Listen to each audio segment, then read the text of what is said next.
Yo, c'est Migruine, aujourd'hui on se retrouve pour la petite review de The Wall House.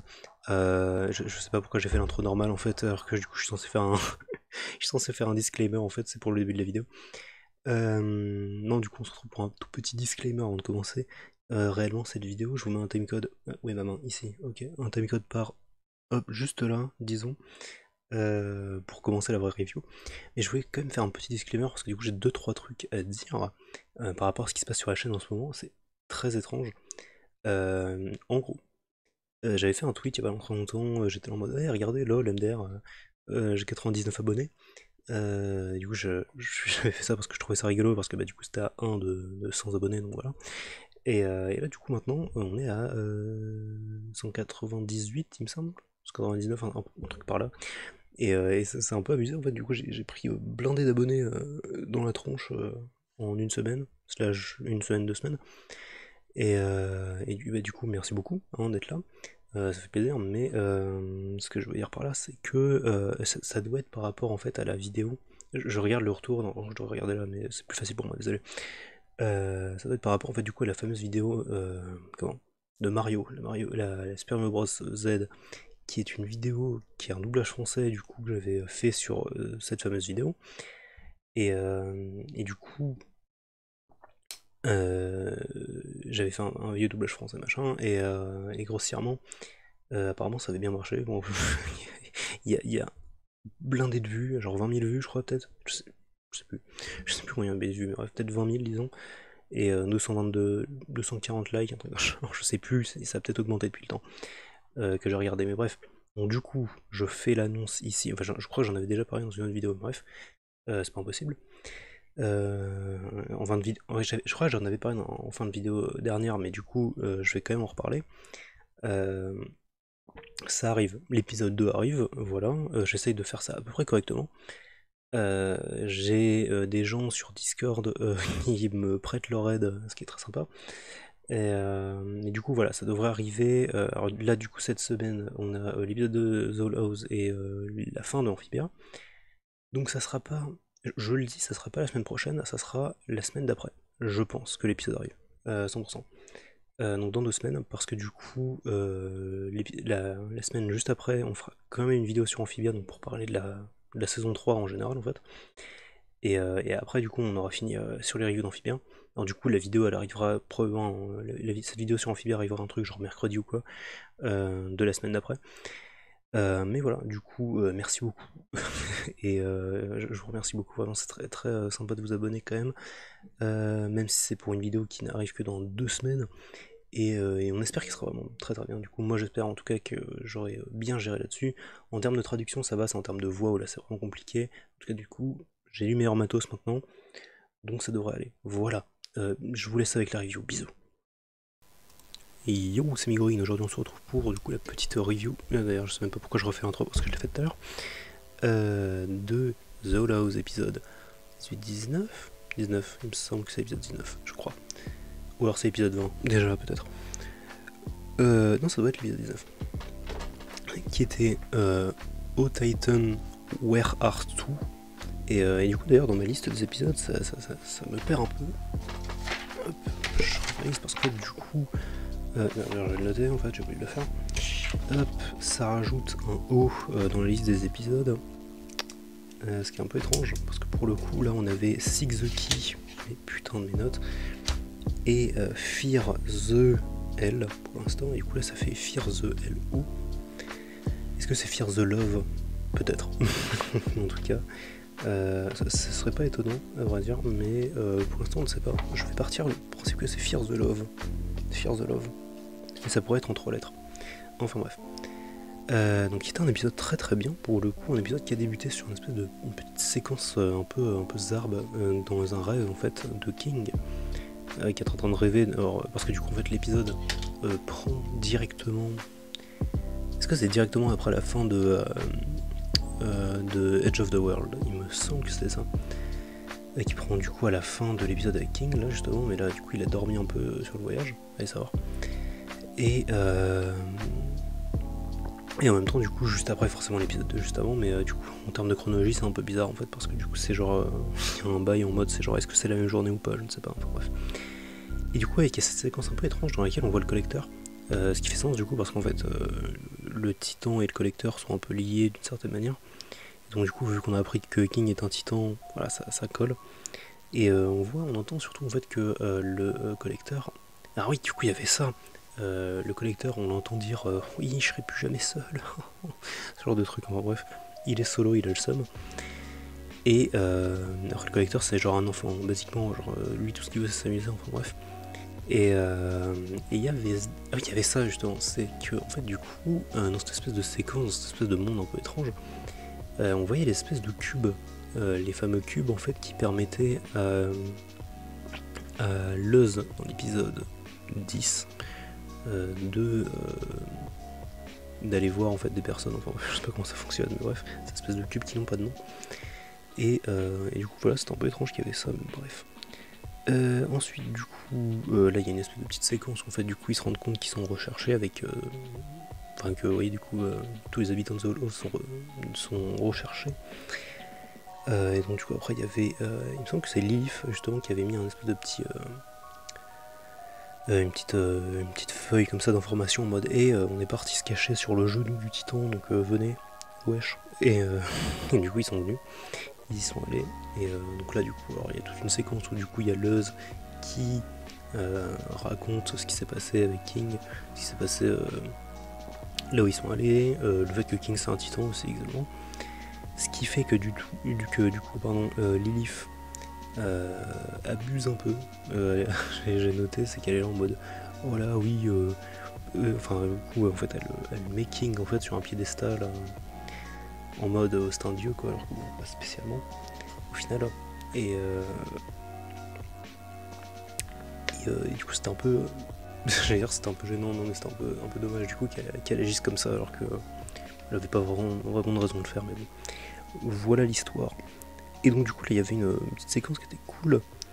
En gros du coup il y avait Luz et Eda qui partent chercher la petite peluche de King pour qu'il passe voilà, pour lui faire plaisir quoi, parce que du coup il a passé une journée pas géniale, pendant que du coup King lui va se balader basiquement qui va faire un petit un petit travail sur lui-même finalement, qui va réfléchir un peu, voilà, il va faire notamment un road trip qui était très rigolo avec Steve du coup qui lui aussi fait un petit travail sur lui-même finalement, il réfléchit à des choses comme ça sur sa vie.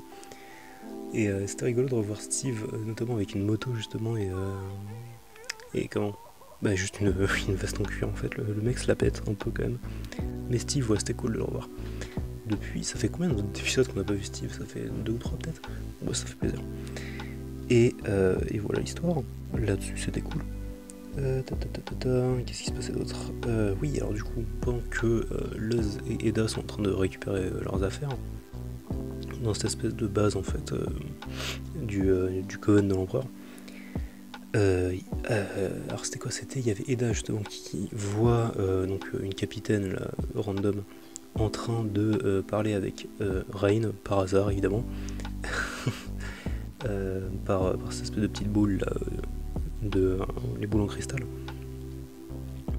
et ce qui fait que donc du coup Eda arrive à parler avec Rain un peu, et donc du coup elle lui explique que elle aimerait en fait que Luz et King en fait soient mis en sécurité, et s'ils sont mis en sécurité, du coup elle se livrerait au Coven de l'Empereur. Évidemment Rain n'a pas envie de faire ça, non pas envie de faire ça. Merde, du coup comment... Oui, ok, Rain ne veut pas. Grossièrement. Enfin, c'est pas qui elle veut pas, c'est juste que... bon, on sait que c'est pas dans leurs intentions. Voilà. Et du coup là il y avait une séquence qui était cool justement. C'était juste après? Oui, c'était juste après, mais du coup je vais en parler quand même. Grossièrement il y a Luz qui a entendu la conversation, et donc du coup elle est pas d'accord, parce que du coup elle va absolument participer en fait et aider du coup, mais Eda veut pas, Luz veut, enfin voilà, donc du coup ça part en vrille rapidement, et du coup du coup il y a une espèce de micro baston en fait qui se lance entre Luz et Eda, enfin il y a juste Eda qui veut arrêter Luz, et du coup lui faire entendre raison, et Luz, du coup elle veut se barrer basiquement, et elle veut quand même aller les aider, enfin moi je ne sais pas comment ça fonctionne. Mais du coup voilà, et du coup oui, dans cette séquence ça était plutôt bien, et il y avait une musique qui était ouf. Du coup, je la mettrai pas du coup, mais la musique était vraiment plutôt cool. Je les note pas souvent les musiques, mais là c'était vraiment très sympa. Et voilà, j'avais noté plus haut qu'il y avait un truc qui m'avait fait rire, c'était du coup pendant l'espèce de petit road trip avec King et Steve, il y a Lilith qui les suit du coup avec Outi, et notamment il y a Outi qui est dans son espèce de petite maison là, enfin dans son espèce de petit sac. Et du coup il fait un hélicoptère, je sais pas pourquoi ça m'a fait marrer cette séquence, il arrive comme ça en hélicoptère, c'est débile mais c'est trop drôle. Enfin bref. Donc du coup après cette espèce de petite séquence de combat, du coup les deux se font arrêter par le commandant de l'empereur, mettre en prison, tout merdier, et c'est la galère. Pendant ce temps-là, il y a... c'était rigolo, en fait cette séquence elle était cool, il y avait Steve et King qui étaient donc un espèce de fast-food réellement, de bord de route là à péter, un restaurant de bord de route, et qui sont en train de manger un burger, voilà, classique quoi. Et du coup c'était rigolo parce que du coup on a en fait, il y a Steve en fait qui parlait du fait que les gens changent, les mentalités également. C'est pour ça que du coup notamment King lui il veut plus qu'on le voit comme un dieu démon ultime, incroyable, comme un monstre en fait. Non, c'est ça qu'il dit justement, il dit je veux plus que les gens me voient comme un monstre affreux. Et du coup là il y a King, et il y a pardon pas King, Steve qui enlève son masque et qui dit la même pour moi. Et c'est beau. Parce que du coup voilà, Steve lui justement c'est ce qu'il parlait. Il en parlait en plus justement avec Hunter dans Any Sport Storm. C'était rigolo. Il en parlait de ça. Et il disait que du coup justement en fait lui quand il était petit il voulait absolument en fait rejoindre le clan de l'empereur, mais au final il se rend compte que c'était pas exactement ce qu'il voulait, enfin ce qu'il croyait que c'était en fait réellement. Et du coup voilà, en fait on comprend qu'il a quitté en fait le clan de l'empereur, même s'il a toujours les fringues qui vont avec, parce que du coup c'est très ça définit en fait son personnage un peu, cette espèce de casque. Je sais pas pourquoi c'est rigolo Steve. Il est drôle quand même Steve, c'est un bon personnage. Et du coup, voilà, justement, il enlève son masque, et donc du coup, c'est je sais pas trop comment l'écrire, c'est juste un démon classique, il a la peau violette, les cheveux violets, une corne, et voilà, et donc du coup après, aussi, ils ont une espèce de petite, une micro-interaction du coup avec Lilith, et du coup il y avait Lilith qui blush, du coup qui rougit, et je sais pas du coup si c'était par rapport, parce qu'au moment où en fait Steve lui dit un truc, mais c'était que la phrase elle était un peu bizarre en fait, c'est qu'il lui dit qu'il a un bon thérapeute, alors du coup c'était pas exactement une bonne phrase random quoi. Enfin une phrase de flirt quoi. Donc je pense qu'elle était juste embarrassée en fait réellement, c'était pour ça. Du coup ça, après du coup il y a une séquence dans la prison avec Luz et Eda qui du coup dévoile à Luz qu'en fait qu'elle a pas de plan, que c'est pour ça que du coup elle voulait mettre Luz à l'abri en fait, parce que du coup vu qu'elle a pas de plan ils vont se faire douiller, et voilà grossièrement. Et donc du coup ensuite pendant qu'elles se font emmener vers le château de Belos, du coup elles sont quand même sauvées par la rébellion, donc Rain, ses potes, Darius et Beowulf, et non pas les Bearbloom, je crois que je disais avant, non c'est Beowulf.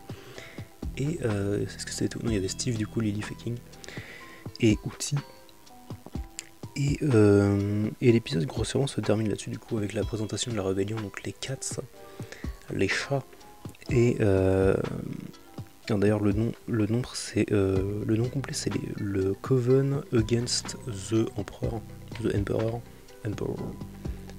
Et du coup, ça fait 4, ouais, me demandez pas. Et donc du coup justement ils arrivent dans cette espèce de base là des cats, et l'épisode se termine là sur en fait Eda qui donne le palistrum wood,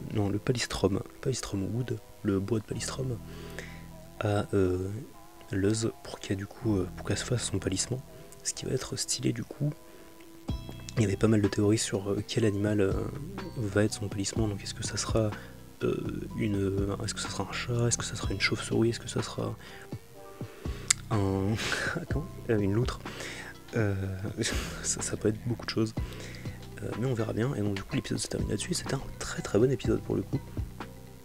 Là où j'avais pas aimé l'épisode juste avant, enfin pas trop je veux dire, enfin les deux derniers épisodes réellement en fait, qui étaient un peu en dessous, et pour le coup là c'était en même temps c'était pour décompresser de Hollow Mind, et là du coup cet épisode qui revient en force, qui était très très bon pour le coup, très bonne surprise.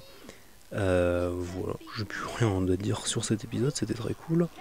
Voilà, on a des précisions encore une fois hein, sur le collecteur, on verra bien, mais voilà, c'est cool. Et vraiment Steve, hein, pour le coup, c'était la très très bonne surprise de cet épisode.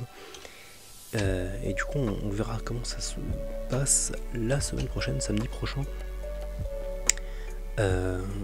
Voilà, et du coup, demain, on se retrouve pour la review de Amphibia, la toute dernière review d'Amphibia. Enfin, des épisodes d'Amphibia. Parce que du coup, je l'ai dit en intro, il me semble,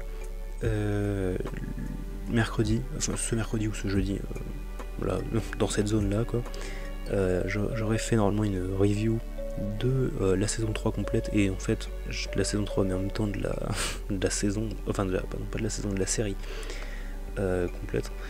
Donc voilà, moi je vous donne rendez-vous du coup pour The Owl House samedi prochain. Et sur ce, la bise, et à bientôt.